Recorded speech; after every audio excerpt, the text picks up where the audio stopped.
The San Diego Jane Doe, identified as Arminda Ribeiro. This case begins 50 years ago in San Diego, California, on the morning of June 13, 1973. Some fishermen were fishing in the water just off the harbor in the western area of Laurel Street in San Diego, California. And it was here that they found the remains of a woman in plastic bags that had been placed inside of an orange suitcase near the U.S. Coast Guard station. The way it's worded, I thought it was in the water, but it does seem like it was on the area of the boardwalk that no longer exists. Although given the way she was found, it's not surprising that they determined it was foul play. She'd been stabbed with or what I will just say as a sharp implement, before being dismembered. Despite doing all they couldn't place who the woman was or who did this to her.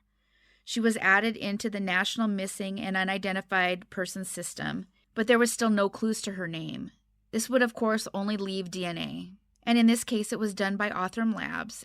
They went ahead and tried to trace her genetic tree in order to find her name, but it would take 3 whole years to actually get any results. So often they are requesting DNA from other family members to see if perhaps it could be a member that somebody knew was missing.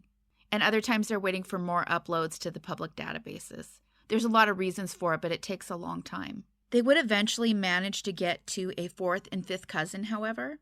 Of course, going forward from that far back is a lot of work, but they managed to do it. It turns out that our Jane Doe wasn't born in America.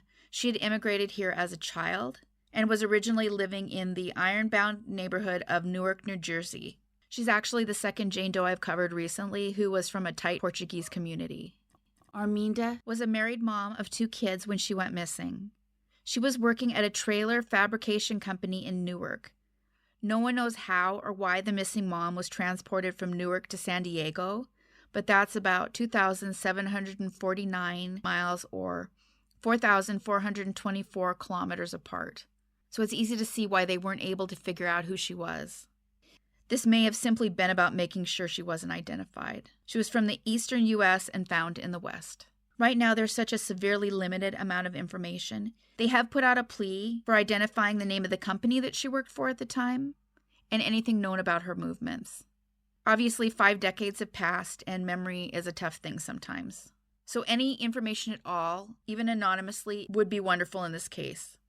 Arminda Ribeiro went unidentified for 50 years. Had she lived the life she deserved, she would be 79 years old today.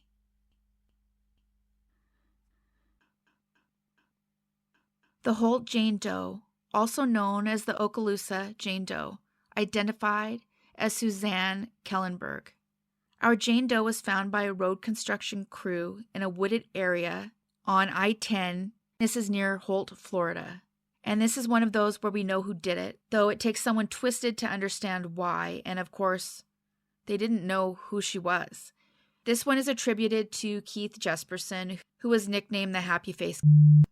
Jesperson, once he was caught, would confess to taking her life and saying she was the 6th of the 8 women he's believed to have taken the lives of. He would say her name was either Suzanne, Suzette, or Sue. He had stated that she was carrying around things like bark and moss, and he thought she may have been a fortune teller. She had with her a boombox or Walkman, and he stole this and gave it to a friend. He would make the confession while he was in a penitentiary in Oregon. There is a Wikipedia page on him that you can look for. I'm now feeling like I can't put any links underneath the videos. I'd been giving all of my references there and any links I wanted you to go to, but YouTube removed 2 of my videos because they had a problem with a link I'd posted.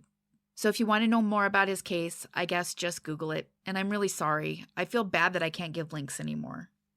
Keith Jesperson was one of the many truck drivers that used their job as cover while causing pain throughout Oregon, California, Wyoming, and Washington in his case. He was leaving notes with a happy face stamp, which of course is just another level of twisted. They believed our Jane Doe was in her mid-30s to 40s and around 5'6" or 168 centimeters.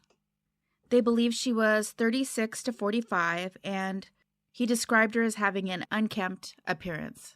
She had on a floral print jacket and a floral dress, and some inexpensive jewelry, such as a silver-colored ring, and some beads and black cord as a bracelet.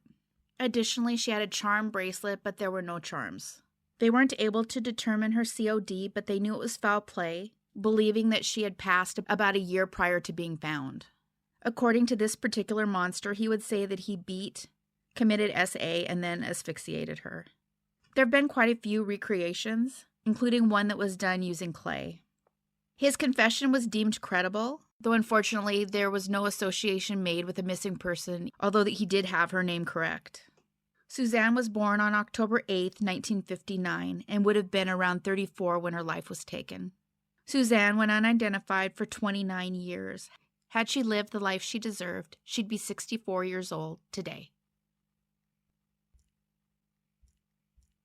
The Santa Cruz John Doe, 1982, identified as Ronald Allen Rumsey.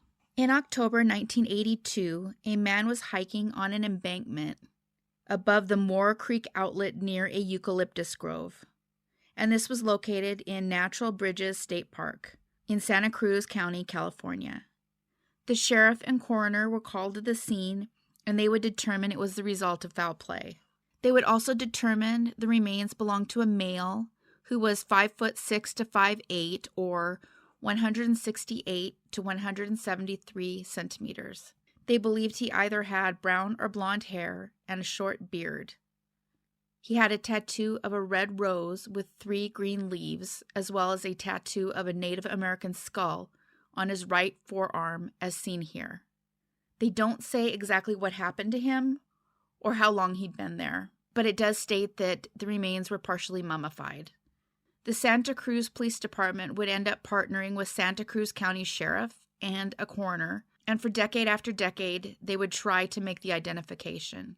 Then in 2011, the National Missing and Unidentified Persons System came into play, which I often refer to as NamUs, and at this time they were given access to the CODIS files, which is the state and federal DNA database. By linking all of this together, it gave them a better chance of making identification. And because CODIS addresses missing, unclaimed, and unidentified people, it's a big deal that we have this. I've seen some of the comments from other countries saying they wish they had something similar. In 2022, the California Department of Justice would join Santa Cruz investigators and submit potential DNA to Othram Labs. And the Roads to Justice program would actually fund the whole thing.